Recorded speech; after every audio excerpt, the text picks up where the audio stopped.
Welcome back to the Tampa Bay History Center. My name is Brian Buttafuoco. I'm the Curator of Education for the museum. We're standing here in our third floor gallery, and it features many different historic themes, many related to the industries that were part of a growing Florida. And it's actually the history of cattle ranching and its lead up to the Florida fence laws that we'll be discussing here today. Now, you might not remember a time when you were all driving in the family car and nearly running into cows that crossed the road.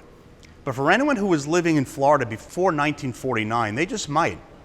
You see, it wasn't until then that Florida was still what we call the open range, and these were the wide open spaces for the early days of cattle ranching. 1949 would mark the year that Florida would be the last state in the Union to pass a mandatory fence law. Before the law, there were no boundaries for a rancher's cattle. While they would pen their cows and their calves, the steers were left to roam through thousands of acres of private and publicly owned land. And you might imagine the problems that would cause. We often associate the state of Texas with cattle ranching, but Florida actually has the oldest ranching history in the United States. Its roots go back 500 years when cattle were brought to North America by the Spanish as early as 1521. Afterward, cattle were bred and domesticated by the Seminole Indians, who would become the forefathers of cattle ranching in America. As most Seminoles were forcibly removed from Florida, the remaining cattle were left to roam freely and multiply. And they became the herds of the early family ranchers who came to Florida as pioneer settlers in the mid-1800s. At first, ranching was a means of survival for the settlers, and over time, it became a livelihood, and ranching has existed in Florida ever since. But the open range would eventually become problematic as Florida's population expanded and motorized transportation became more common in the late 19th and early 20th century. Cows also became a general nuisance when they wandered into towns and homesteads. Now, it was up to the rancher to collect his cows and drive them to market. To help in this long and arduous task, he relied on cow hunters. These were ranch hands who rode the open range on small horses, finding errant cows and pulling them from the pine woods and palmetto stands. Aiding them in their task were two trusty tools, their cow dogs and their 10 to 12 foot long buckskin whips.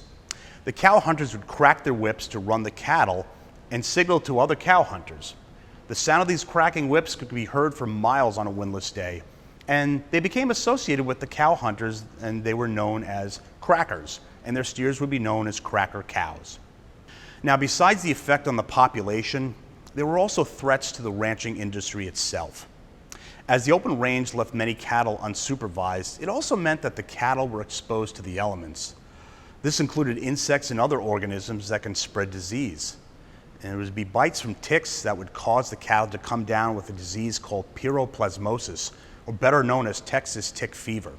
And it would wind up reaching epidemic proportions. The native-free cattle would be left immune, but for many of the cattle that were actually imported, they would wind up dying from it. And to make matters worse, the market for smaller cattle at this time was already declining in the 1920s, and this was in favor of larger cattle in the Southwest. So it wasn't until the U.S. Department of Agriculture stepped in with guidelines to treat cattle, and they recommended actually dipping them in arsenic, vats of arsenic, every 14 days until a herd was tick-free. This worked for the more well-off ranchers, but for many less wealthy ranchers, they found this to be a difficult and expensive process, and they resisted by either selling off their cattle or even going so far as to sabotage the vats of arsenic with dynamite.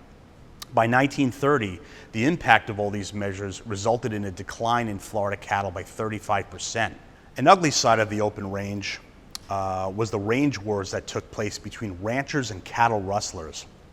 Rustlers stole other ranchers' cattle because they were valuable, but also when times are tough, people would kill a cow for food in order to stay alive. The temptation to steal cattle was there when they were found in unpopulated areas.